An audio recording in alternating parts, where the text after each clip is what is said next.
A lot of leaders can now name common decision biases like confirmation bias, anchoring, loss aversion. But the authors in this article today point out something important. Awareness alone hasn't improved decision quality. So the practical question is, when a team brings you a major recommendation, what can you do that actually helps mitigate bias? G'day everyone, welcome to Safe As. I'm Dr. Ben Hutchinson. Today's article is from Kahneman et al., 2011, titled, Before You Make That Big Decision, published in Harvard Business Review. The article explains that we think in two modes, System 1, which is the fast, intuitive one, or called Type 1, and System 2, which is slow and deliberate, or also called Type 2. Type 2 comes online when stakes are high or careful reasoning is needed. But most of the time, Type 1 is doing the work.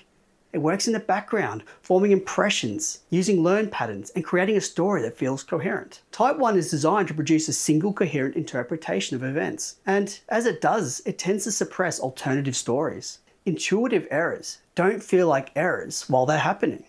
We almost never catch ourselves making them. That's why just knowing your biases isn't a reliable fix. So the authors propose adding quality control to big decisions.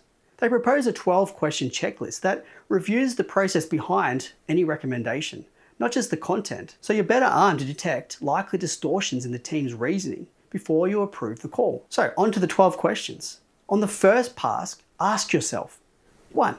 Motivated errors.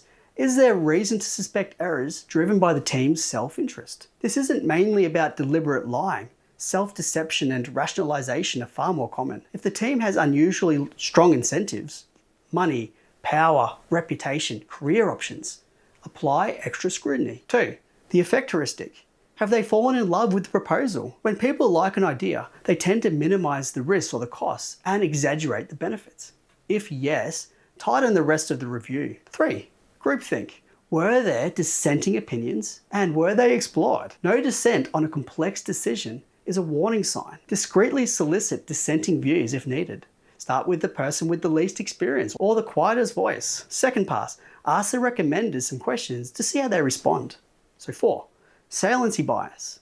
Is the diagnosis overly shaped by a memorable success analogy? Ask for multiple comparable examples and analyze how similar they really are. 5, confirmation bias. Were credible alternatives genuinely considered? Ask what options were evaluated, when they were rejected, and whether the team actively looked for disconfirming evidence, not just confirming evidence. 6, missing info. If you had to make this decision again in a year, what information would you want? And can you get more now? 7, anchoring. Do you know where the numbers come from? First numbers on the table, and whether estimates are anchored to guesses or straight line history. If it matters, require re-anchoring using independent models or benchmarks and request new analyses. 8, the halo effect. Is the team assuming that because a person or a company or some sort of approach succeeds in one area, it will succeed in another? Test comparability and ask for counterexamples. Include less successful cases. 9, the sunk cost fallacy. Are they overly attached to past decisions? Use the new CEO lens. If you hadn't made the earlier call, would you invest them now? And pass 3, evaluate the proposal, or in other words, test the realism of it. 10, base case optimism. Is the base case overly optimistic? Take an outside view using comparisons with similar projects rather than relying on only an insider view perspective. 11, disaster neglect. Is the worst case bad enough?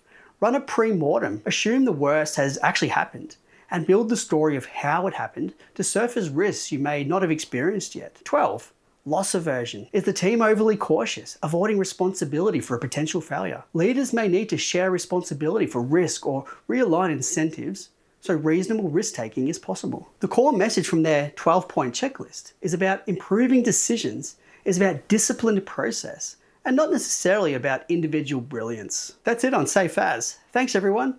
Don't forget to like, subscribe, and comment on my YouTube channel. And links in show notes if you'd like to support the channel.